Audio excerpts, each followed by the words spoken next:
2026 সালের প্রথম ভাগে জাতীয় সংসদ নির্বাচন হবে মাশাআল্লাহ, আলহামদুলিল্লাহ। বিএনপি যথারীতি বলছে জাতি নাকি হতাশ হয়েছে। বিএনপি রাজনীতি বাদ দিয়া মারফতি লাইনে ধরিছে, পুরা জাতির অন্তরে ঢুকা তার মনোভাব যাই না ফেলিছে। মির্জা ভাই, আপনি কোন বিএনপি হতাশ হয়েছে, বা আপনার দলের মার্কা নিয়ে যারা ইলেকশন করবে সে সমস্ত সিট পার্টি তারা হতাশ হয়েছে, মাইনে নেব। আপনি তো অন্তর্জামী না, জাতির অন্তরের কথা কেমনে জানবেন? যাই হোক, আপনারা বুঝাইতে পারেন নাই জাতিকে যে কেন ডিসেম্বরে নির্বাচন দেওয়া দরকার, তাই আপনার চাওয়াটা জাতির চাওয়া হয়ে ওঠেনি।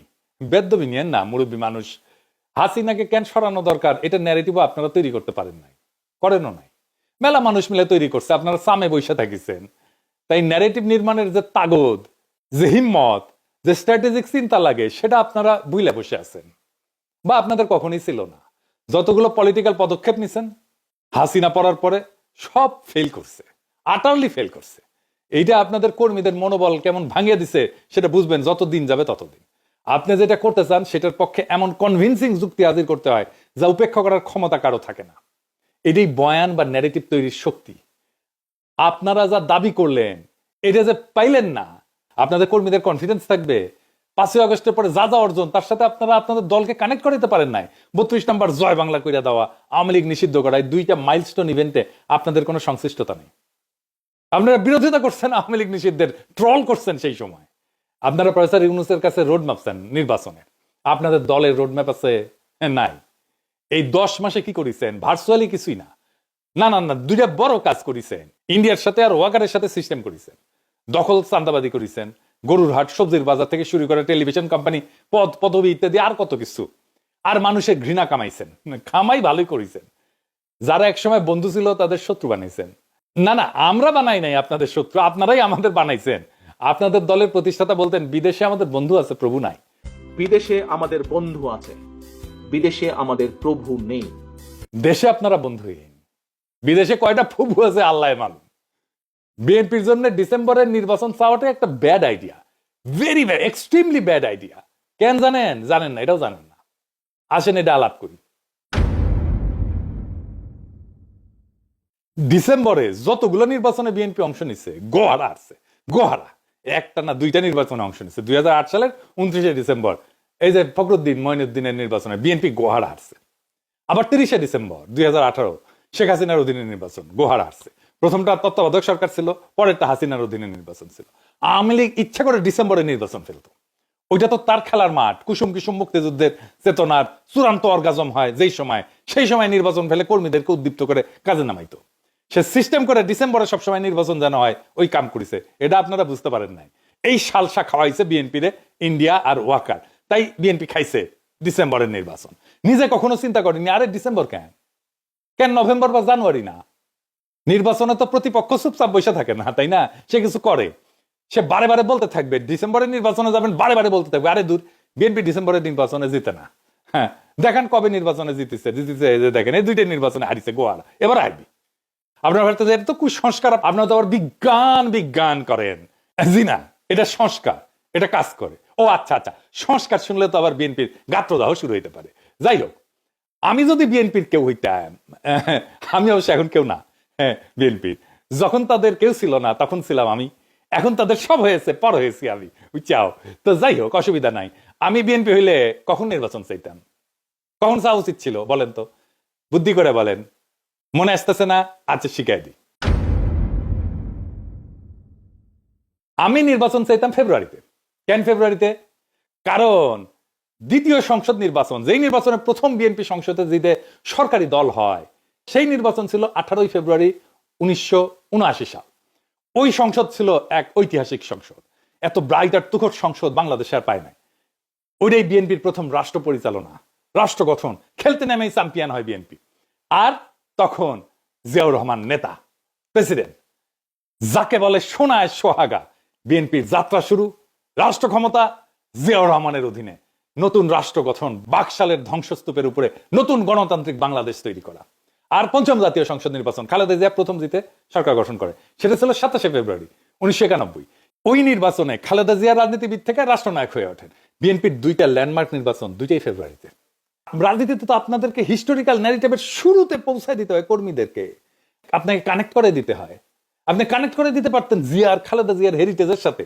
কইতেন বাংলাদেশের 2বার রাষ্ট্রকে নতুন ভাবে তৈরি করছে বিএনপির সংসদ। আমরা ইতিহাসের সেই মহেন্দ্রক্ষণে ফিরে যাব যখন শহীদ প্রেসিডেন্ট জিয়াউর রহমানের হাত ধরে বাকশাল উত্তর বাংলাদেশ তৈরির সময় বিএনপি গঠিত হয়েছে। তারা নির্বাচনে অংশ নিচ্ছে প্রথমবারের মতো জিয়াউর রহমানের নেতৃত্বে। বাংলাদেশের সত্যিকারের নির্মাণ শুরু হয় এইখান থেকে। তারপর দ্বিতীয়বার শহীদ জিয়ার মৃত্যুর পরে ফিনিক্স পাখির মতো ধ্বংসস্তূপ থেকে বিএনপি উঠে দাঁড়ায় একটা সফল গণ অভ্যুত্থানের নেতৃত্ব দিয়া।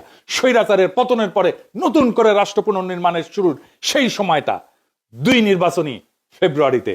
আবার সেই সময় আসছে ফ্যাসিবাদ উত্তর বাংলাদেশের রাষ্ট্র পুনর্গঠনের দায়িত্ব নিতে বিএনপি সেই একই ফেব্রুয়ারিতে নির্বাচনে নামবে।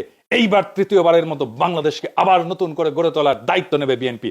সেই ফেব্রুয়ারির ঐতিহ্যের অংশীদার হবে আবার বিএনপি, যে ঐতিহ্যের সৃষ্টি শহীদ জিয়ার হাতে, পরিপুষ্ট খালেদা জিয়ার হাতে, আর তার পূর্ণ বিকাশ হবে আজকে আপনার হাতে। আপনারা সেই যোগ্য উত্তরাধিকার যারা জিয়ার জ্বালায়া যাওয়া মশাল হাতে জাতিকে আবার নতুন করে পথ দেখাবেন, আবার ফিরে আনবেন সেই ঐতিহাসিক মুহূর্তকে।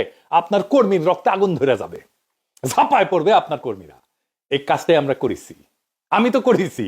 আপনারা তো বক্তৃতাও দিবার পারেন না, কর্মীদের জায়গায় তুলতে পারেন না, খালি কইতে পারেন প্রস্তাব করে ভাষায় দিব, 24 ঘন্টা টিকতে পারবেন না, হ্যাঁ ফু দিলে উড়ে যাবো, এই সমস্ত। এর বাইরে কিছু কইতে পারেন না। কর্মীরা আপনাদের বক্তৃতা শুনে না, কথাই শুনে না। আজকে আপনার কর্মীরা এসে কয়, এগুলো শিখাইছেন যে আমি মানুষের ইমোশন নিয়ে খেলা করি। রাজনীতি তো ইমোশনই। ইমোশন ছাড়া কেউ বন্দুকের সামনে বুক পাইতা দেয়? আবু সাইদ কিসের জন্য বুক পাইতে দিছিল?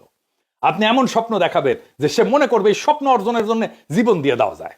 আপনার তার হৃদয়কে ছুঁইতে হবে, বুকের ভিতরে আগুন জ্বালাই দিতে হবে, তারপরে সে বলতে পারে বুকের ভিতর অনেক ঝড়, বুক পেতেছে, গুলি কর। ওইটাই ইমোশন। ইমোশন ছাড়া রাজনীতি নাই। ইমোশন ছাড়া সৃষ্টি করা যায় না, ইমোশন ছাড়া বিপ্লব করা যায় না, ইমোশন ছাড়া অভ্যুত্থান করা যায় না, ইমোশন ছাড়া দেশকেও ভালোবাসা যায় না। যাই হোক, আমরা একটু বিশ্লেষণ করে দেখি কেন প্রফেসর ইউনূস এপ্রিলে নির্বাচনের কথা বললেন।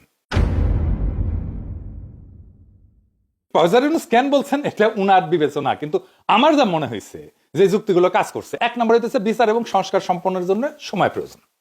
ফ্যাসিস্ট আওয়ামী সরকার যে রাষ্ট্রীয় সন্ত্রাস এবং সম্পদ লুণ্ঠন করছে, তার বিচার এবং চলমান কাঠামোগত সংস্কার সম্পন্ন করতে আরো সময় দরকার। তড়িঘড়ি করলে এই সমস্ত অসম্পূর্ণ থেকে যাবে, ফলে গ্রহণযোগ্য এবং অবাধ নির্বাচনের পরিবেশ তৈরি হবে না। 2 নাম্বার, সবার অংশগ্রহণ নিশ্চিত করা। সুষ্ঠু নিরপেক্ষ নির্বাচনের জন্য রাজনৈতিক দলগুলোর অংশগ্রহণ এবং ভোটারদের আস্থা ফেরাইতে আইন শৃঙ্খলা পরিস্থিতির উন্নতি, প্রশাসনিক প্রস্তুতি জরুরি। এখনো তো আপনারা সবাই বলেন যে হাসিনার ফেলায় যাওয়া প্রশাসন কাজ করতেছে, তাই না? প্রশাসনে গতি আসে নেই তো সেরকম। সংলাপ এবং সমঝোতার মাধ্যমে অন্তর্ভুক্তিমূলক নির্বাচনের জন্য আরো সময় দরকার। অন্তর্ভুক্তি মানে সব দলের অংশ নেওয়া না, সব জনগণের অংশ নেওয়া। 3 নাম্বার, আন্তর্জাতিক স্বীকৃতি এবং পর্যবেক্ষণের সুযোগ। এপ্রিল 2026 পর্যন্ত সময় দিলে আন্তর্জাতিক পর্যবেক্ষক আনার প্রস্তুতির সময় এবং সুযোগ থাকবে, যা নির্বাচনকে আন্তর্জাতিকভাবে স্বীকৃতি এবং বৈধতা দিবে। 4 নাম্বার, নির্বাচন কমিশনের প্রস্তুতি। এর ফলে ভোটার তালিকা হালনাগাদ করা, সীমানা পুনর্নির্ধারণ। কারণ এখন যে সীমানা আছে এটা ওই 2008 সালে সীমানা, যেটা করে যে বিএনপিকে হারানো হয়েছিল। ওই সীমানাটা পুনর্নির্ধারণ করতে হবে এবং রোডম্যাপ প্রস্তুতিতে নির্বাচন কমিশনের জন্য পর্যাপ্ত সময় নিশ্চিত করতে হবে। 5 নাম্বার হচ্ছে 1.5 কোটি প্রবাসীর ভোট নেওয়াটা এখন একটা বড় চ্যালেঞ্জ। এই বিশাল জনগোষ্ঠী শুধু রেমিটেন্স দেওয়া যায় কিন্তু ভোট দিতে পারে না।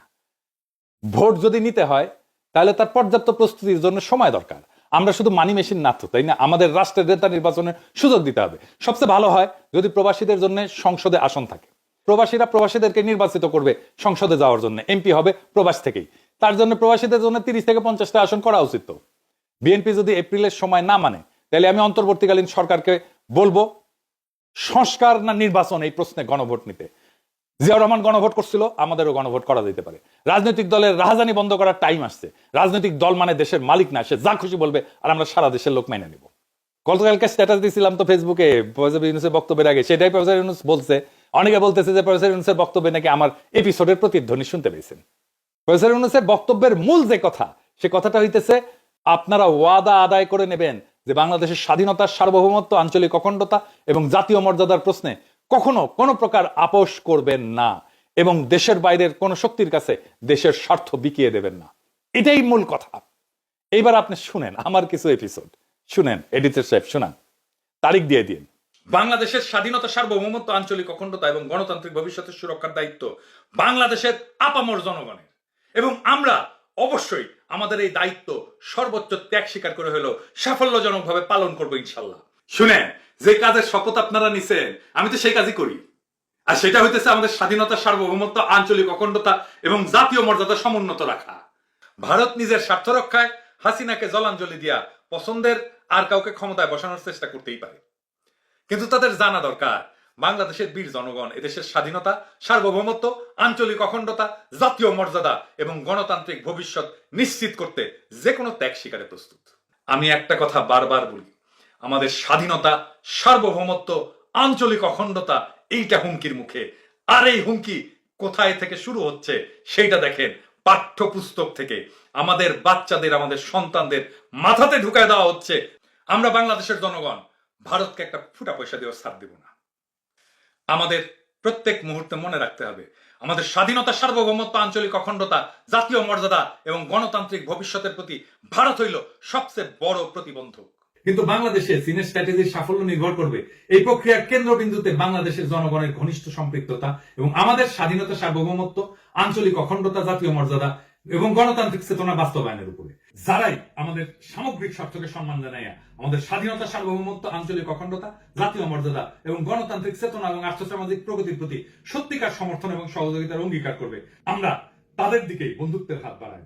আমাদের প্রিয় মাতৃভূমির স্বাধীনতা, সার্বভৌমত্ব, আঞ্চলিক অখণ্ডতা, আমাদের জাতীয় মর্যাদা এবং আমাদের জনগণের গণতান্ত্রিক আকাঙ্ক্ষা নিশ্চিত না করিয়া আমরা ঘরে ফিরবো না।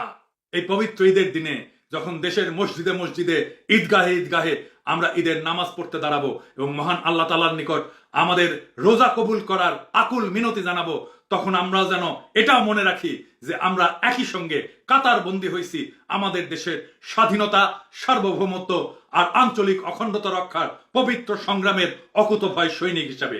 এবার শোনেন প্রফেসর ইউনূস কি বলছে, এই কথাগুলোই বলছেন, শুনেন। আমি আগে বলেছি, আজ আবারও বলছি, আমরা একটা যুদ্ধ অবস্থায় আছি। এখন আমাদের একতাবদ্ধ থাকতে হবে যে কোনো মূল্যে। পরাজিত শক্তি এবং তাদের সহযোগীরা ওত পেতে বসে আছে আমাদের সবল মারার জন্য, আমাদের অগ্রযাত্রাকে রুখে দেওয়ার জন্য। আমরা তাদের কিছুতেই এই সুযোগ দেব না। আসুন আমরা আমাদের সম্মিলিত প্রচেষ্টায় প্রিয় মাতৃভূমির স্বাধীনতা, সার্বভৌমত্ব, আঞ্চলিক অখণ্ডতা ও জাতীয় মর্যাদার বিরুদ্ধে যে কোনো আঘাত প্রতিহত করার উদ্দেশ্যে প্রতিরোধের ঐক্যবদ্ধ সুদৃঢ় প্রাচীর গড়ে তুলি। এইটাই আগামীর বাংলাদেশের রাজনীতির মূল বার্তা। স্বাধীনতা, সার্বভৌমত্ব, আঞ্চলিক অখণ্ডতা আর জাতীয় মর্যাদা, এই প্রশ্নে কোনো আপোষ নাই। এভাবেই রাজনীতি তৈরি হয়, এভাবেই জাতীয় ন্যারেটিভ নির্মিত হয়। এই কথা আমার না, প্রফেসর ইউনূসেরও না, এটা বাংলাদেশের সকল নাগরিকের আকাঙ্ক্ষা। আপনি জিজ্ঞেস করেন এটা আপনারও আকাঙ্ক্ষা কিনা। এই আকাঙ্ক্ষাটাই তুলে ধরা হয়েছে। আগামীর বাংলাদেশ তাকেই নেতা মানবে যারা এই আকাঙ্ক্ষাকে বাস্তব করবে, রক্ষা করবে। মুতে ভাষায় দেওয়া, ফুদিয়ে উড়ায় দেওয়া আর 24 ঘন্টা টিকতে না দেওয়ার রাজনীতির দিন শেষ। রাজনীতি মানে মস্তানি না, রাজনীতি মানে হৃদয়ের দখল, রাজনীতি মানে মর্যাদা, রাজনীতি মানে আত্মসম্মান, রাজনীতি মানে শক্তি, কালেকটিভ ফোর্স। মির্জা ফখরুল বলছেন জাতি হতাশ। না মির্জা ভাই, জাতি না, হতাশ হইল আপনার কর্মীরা। কারণ আপনারা তাদের দেখাতে পারেননি এই লড়াইয়ের শেষ কোথায়, শুরুটা কোথায় থেকে। আপনারা বলছেন নির্বাচন মানে তারিখ, প্রফেসর ইউনূস বলছেন নির্বাচন মানে রাষ্ট্র পুনর্গঠনের পথ। আপনারা চাইছেন ডিসেম্বরে ভোট, কারণ আপনারা বুঝতেই পারেননি ডিসেম্বর আওয়ামী লীগের ক্যালেন্ডার আর ফেব্রুয়ারি বিএনপির কাব্য। তাদের ইতিহাস মুক্তিযুদ্ধের চেতনা, আপনার ইতিহাস রাষ্ট্র নির্মাণ। আপনারা নিজেদের ইতিহাস ভুলে ভারতের প্ররোচনায় নিজের কোলে তুলে নিলেন আওয়ামী ন্যারেটিভ। আফসোস, আওয়ামী লীগের লড়াই হইতেছে মুক্তিযুদ্ধের চেতনায় ভর করিয়া ফ্যাসিবাদ কায়েম। আপনাদের হওয়া উচিত ছিল মুক্ত, আত্মমর্যাদাশীল, স্বাধীন, সার্বভৌম বাংলাদেশ পুনর্গঠনের চেতনা। কিন্তু আপনারা কি করলেন? ভারতের পায়ে মাথা দিলেন, ও আকারের কোলে গিয়া বসলেন, দলটা চালাইলেন ঠিক যেন কোনো ঠিকাদার সিন্ডিকেট হাট বাজার চালাইতেছে। আপনারা নিজেরাই নিজেদের আদর্শকে হত্যা করলেন এবং আজ যারা আপনাদের কর্মী তাদের মনে এখন ঘৃণা, লজ্জা, হতাশা আর অনিশ্চয়তা। আর প্রফেসর ইউনূস তিনি আপনাদের জায়গা নিচ্ছেন না, আপনারা কি যাচ্ছা তাই বলছেন। তিনি খালি বলছেন এই জাতি বিক্রি হতে পারে না, তিনি আমাদের মর্যাদা দিচ্ছেন। তার কণ্ঠে প্রতিধ্বনিত হচ্ছে কোটি মানুষের আকাঙ্ক্ষা। আর আমরা পুতুল শাসন চাই না, ভারতের পালিত গাধাদের নেতা বানাবো না।